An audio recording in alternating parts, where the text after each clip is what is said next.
Bonjour et bienvenue à tous pour cette nouvelle intervention sur le quart d'heure, #LQH, pour vous parler du bâillement, pas celui de la porte bien entendu, mais de celui produit par chaque être humain ou mammifère. C'est d'ailleurs un réflexe présent chez tous les vertébrés et on estime qu'un humain bâillerait en moyenne 250 000 fois au cours de sa vie.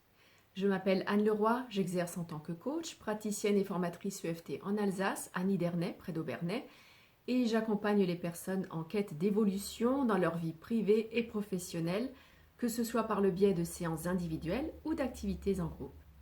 Dans ma pratique, le bâillement occupe une place de choix. En effet, rares sont les séances de tapping, alias EFT, Emotional Freedom Techniques, ou techniques de libération émotionnelle, qui ne sont pas ponctuées de bâillement. Pour commencer, voyons les différents rôles du bâillement, lui qu'on associe généralement à tort à l'ennui. Ensuite, je vous montrerai un exercice pour déclencher les bâillements afin de profiter de ses bienfaits. On a pensé un temps que le bâillement servait à oxygéner le cerveau, mais cette théorie est à présent écartée. Une nouvelle théorie affirme que le bâillement a une fonction de refroidissement du cerveau. Andrew Gallup, professeur agrégé de psychologie, déclare: la température du cerveau augmente pendant les périodes de stress et d'anxiété, et le bâillement se produit naturellement avant et pendant les situations stressantes, favorisant la relaxation et un meilleur fonctionnement cognitif. Le bâillement est donc un thermorégulateur qui se met en marche lorsque la température du cerveau augmente, et ceci pour différentes raisons, que ce soit la fatigue, le stress, la chaleur ambiante, la maladie, etc. Et lorsque le cerveau surchauffe, nous perdons en vigilance. Bâiller nous permet donc de retrouver notre vigilance.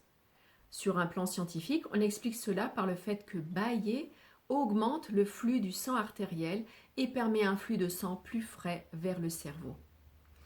Bâiller aide aussi notre corps à se relaxer, non seulement par le refroidissement de notre cerveau, mais aussi grâce aux étirements musculaires qu'il induit.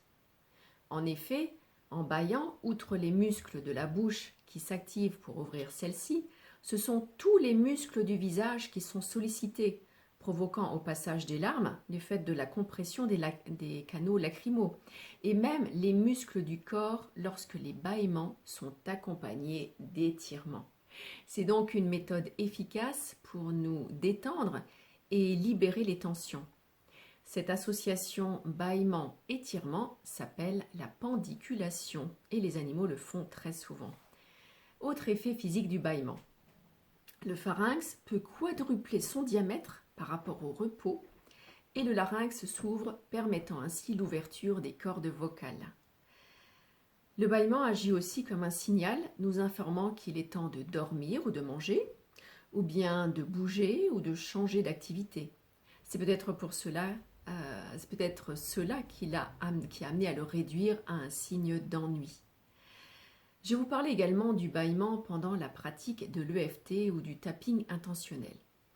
Lors d'une séance, le bâillement arrive généralement juste après la libération du problème, du blocage ou d'une partie de celui-ci. Il me permet, en tant que praticienne et accompagnante, d'observer les changements initiés par les tapotements qui se produisent chez la personne qui me consulte. En termes plus simples, bâillement égale un truc qui lâche. La personne qui reçoit la séance de tapping peut ainsi ressentir cet effet de détente, de relaxation, de lâcher prise par rapport à sa problématique de départ. Ceci est d'ailleurs vrai aussi pour la plupart des activités énergétiques en passant par les massages ou le sport. Alors, avant de passer à l'exercice pratique, un dernier point. Bâiller est contagieux, mais pas grave. Et ce pour notre plus grand bien, puisque, comme je le disais précédemment, cela permet d'atteindre un état de détente et de relaxation. Nous l'avons déjà tous expérimenté. Lorsque quelqu'un bâille, nous faisons de même. Parfois même, simplement en évoquant le mot, nous pouvons nous mettre à bâiller.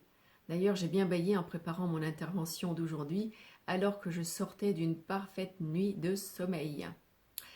Néanmoins, ce mimétisme contagieux est propre aux primates et ne concerne pas les autres vertébrés qui, eux, ne font pas bâiller les autres.